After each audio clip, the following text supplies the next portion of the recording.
Jangan mencuri untuk memperkaya diri. Markus 10 ayat 19, Yesus berkata begini, engkau tentu mengetahui segala perintah Allah, jangan membunuh, jangan berzina, jangan mencuri, jangan mengucapkan saksi dusta, jangan mengurangi hak orang, hormatilah ayahmu dan ibumu. Keserakahan dan cinta uang itu membuat orang jadi kejam terhadap keluarganya sendiri. Sama keluarga sendiri aja bisa nipu, bisa mencuri, menelantarkan orang tua karena keserakahan. Bisa mengambil yang harusnya belum boleh diambil, orang tua masih hidup, sudah minta hak warisan. Keserakahan itu membuat orang kejam sama semua orang. Mengambil yang bukan haknya, mengurangi hak orang, harusnya itu bagian dia. Jangan sampai kita ngambil apa yang bukan hak kita. Ingat, mata hati kita buta, Tuhan gak buta. Tuhan lihat semuanya. Jangan sampai kita nyembah sama berhala demi harta. Oh, saya kaget di zaman semodern ini. Masih ada aja orang-orang yang cari pesugihan ke dukun. Pesugihan tuh cari kaya ke dukun.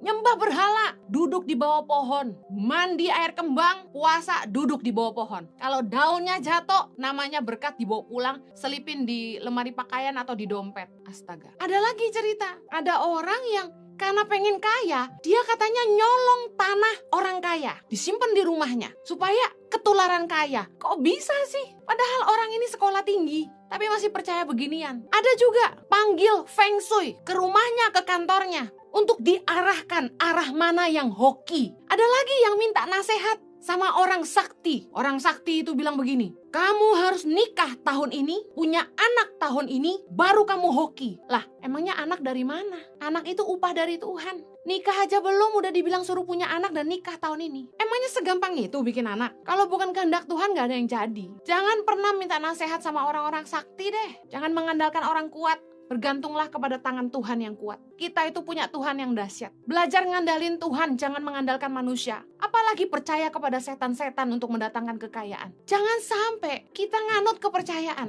Harus punya patung ikan, patung kucing yang di toko-toko yang tangannya gini-gini itu loh. Saya bilang, ini apa? Kok ada patung kucing? Iya Bu Heni, biar hoki. Sama bilang patung kucing sama patung ikan bikin hoki. Katanya kalau patung ikan itu rezeki datang lurus-lurus. Kepercayaan seperti ini kita pikir bisa menambah kekayaan kita, membuat kita kaya. Firman Tuhan berkata dalam 1 Korintus 10:13, pencobaan-pencobaan yang kamu alami ialah pencobaan-pencobaan biasa yang tidak melebihi kekuatan manusia, sebab Allah setia dan karena itu Ia tidak akan membiarkan kamu dicobai melampaui kekuatanmu. Pada waktu kamu dicobai, Ia akan memberikan kepadamu jalan keluar sehingga kamu dapat menanggungnya. Ayat 14, karena itu saudara-saudaraku yang kekasih, jauhilah penyembahan berhala. Seringkali ada orang-orang yang mungkin udah putus asa, udah coba semua cara untuk jadi kaya, tapi terus saja menghadapi begitu banyak masalah, ditipu orang lah,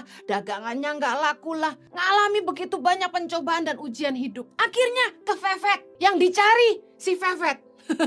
Jangan sampai kita menyembah berhala untuk jadi kaya. Dengar baik, firman Tuhan berkata, Imamat 26 ayat 1. Janganlah kamu membuat berhala bagimu dan patung atau tugu berhala. Janganlah kamu dirikan bagimu. Juga batu berukir, janganlah kamu tempatkan di negerimu untuk sujud menyembah kepadanya, sebab akulah Tuhan Allahmu. Mazmur 97 ayat 7. Semua orang yang beribadah kepada patung akan mendapat malu. Orang yang memegahkan diri karena berhala-berhala, segala Allah sujud menyembah kepadanya. Dengar baik. Kita itu punya Tuhan yang sangat-sangat luar biasa. Tuhan yang maha besar, maha kuasa, pencipta langit dan bumi. Tidak ada lagi Tuhan selain Dia. Dia yang paling besar, paling tinggi, paling mulia, paling kuat, paling dahsyat. Kenapa kita harus cari yang kucrit-kucrit? Kenapa kita pakai tuyul-tuyul? Kenapa kita pakai dukun? Kenapa cari mantra-mantra? Magic